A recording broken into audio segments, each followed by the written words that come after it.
Hello, everyone. The book we're going to be discussing today will take us all the way to Austin, Texas. But not the part of Austin, Texas you might be thinking of. This one has guns. This one has drugs. This one is very violent and brutal. And if all of that doesn't capture your attention, well, the writing style of the author certainly will, because it's magnificent.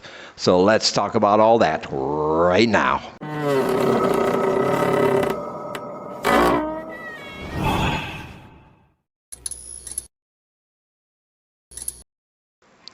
The book we're going to be talking about today is called Zero Saints by GABINO Iglesias. This is the first time I've read this author. I was debating which book of his to pick up, and I looked at the cover of this one, and there was something about it that really attracted me to it. And I said, this is the one I want to read first. And I'm glad I did. I think I made a really good choice. In the beginning of the book, he calls it, I believe he calls it a barrio noir kind of book. So you might be thinking it's more of a crime thriller than an actual horror story, but I would disagree with that. And I'll explain why here in a second. But we start out by meeting our protagonist, Fernando. He's a young man, but he's an illegal immigrant to the United States. He has a job at working the door at a bar, but his real job is selling drugs for the boss of a certain organization named Guillermo. And so while he's working the door, he'll sell his drugs, he'll take the money to his boss, and in return he gets paid accordingly. When we first meet Fernando, he's actually in a very precarious situation. He is kidnapped, stuffed into a trunk, and taken to a rival organization's house, led by a man named Indio. And these guys are not messing around. They're the guys with the tattoos all over their body, tattoos so deep on their face, their skin almost looks black from all the ink. And they want Fernando to send a message to his boss that they are going to take over part of Guillermo's territories. And they do this in a very convincing way by torturing and murdering one of Fernando's friends right in front of his eyes. And that's a very horrific scene. And this is the beginning of the book. So you kind of know what you're getting into when you start reading this. Of course, that he's going to give the message to his boss, but he don't think his boss is going to do anything about it. You know, this is just the way it is.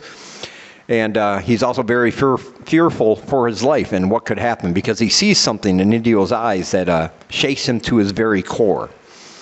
And later on, we learn that this rival gang, this rival organization, they worship a very evil god, sacrificing to it for their protection. So that really ups the ante a little bit. So there is a supernatural element to this, but sometimes horror doesn't even have to include supernatural. Most of this book would basically be a crime thriller, but it's so horrific and so detailed in its premise and in what happens. It's a no flinch look into the lives of these people, and the lives of illegal immigrants in particular, people who left their home country to get away from the drugs and the murders going on down south of the border, and they make their way here hoping for a better life, and but they get caught up in a lifestyle here, sometimes out of greed, sometimes out of necessity, just to be able to live. And that's one thing I really like about this book, is that it's I don't think we have enough horror books that deal with other cultures enough. I mean, there are some out there, but they're usually talked about a lot when they come out, because there just aren't that many. So it's something new, it's something fresh. But I always appreciate learning about new cultures and new things. I mean, I live in Cambodia, and I don't plan on ever going back home. And I just love learning things about cultures and their myths and their legends and their boogeymen. I guess you can say, things that I've never heard about. And this book does that wonderfully, because the author really knows how to use his words and really knows how to set the pace for these characters in the book. I don't want to go into much more detail, but things will happen in this book that are just as terrifying and horrific as that opening scene. And then it becomes a quest of revenge for Fernando, not only out of fear for his life, but also fear for the lives of other people around him. Perhaps even family and friends back in Mexico, because these people have a reach between the two places. And it's a heart-pumping, action-packed book. And it, like I said, it doesn't flinch at the violence. It doesn't flinch at the horrendous things that can sometimes happen to illegal immigrants in the United States. And like I said, it's got that supernatural twist. And the author is just has fantastically put this story together, and with a scarcity of words that I really like, because each one is important, each one plays its part, and there's no extra fillers or anything else because none is needed.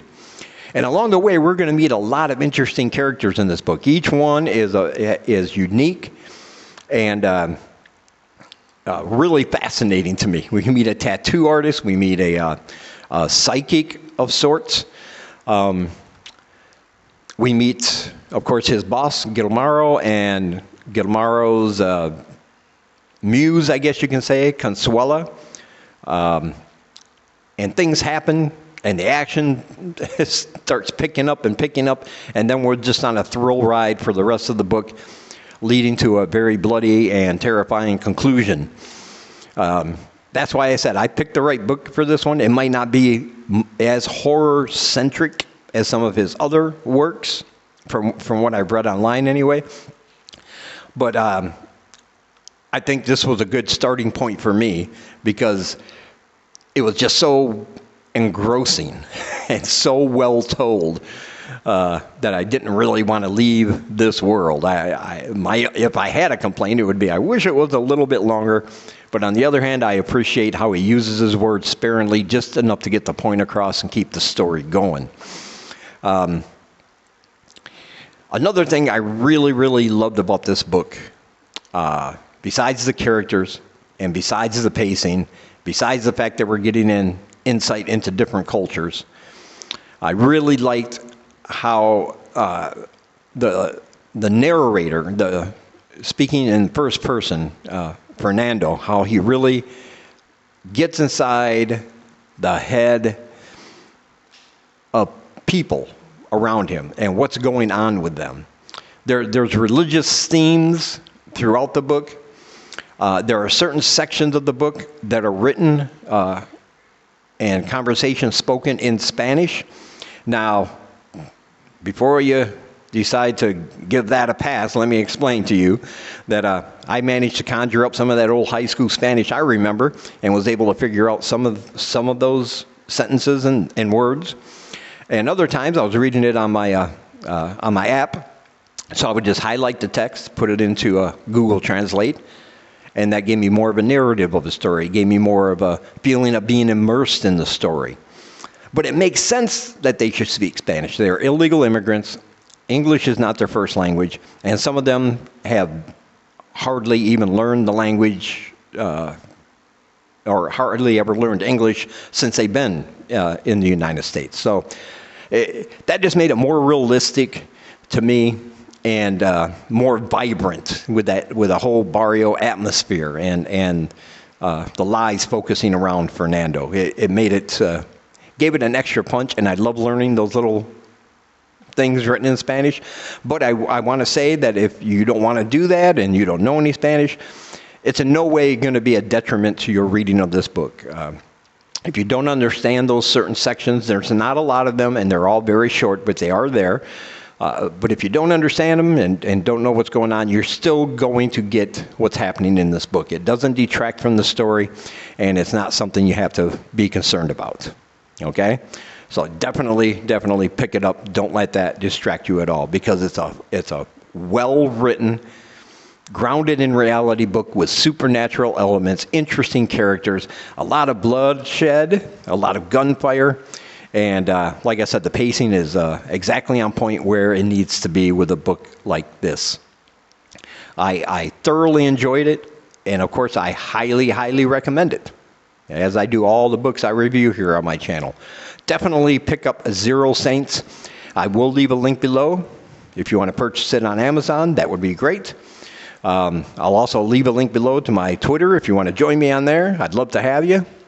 And as always, thank you for taking a little bit of your time and spending it with me. I really, really appreciate you watching my videos. Stay safe, and until we meet again, keep reading spooky, my friends.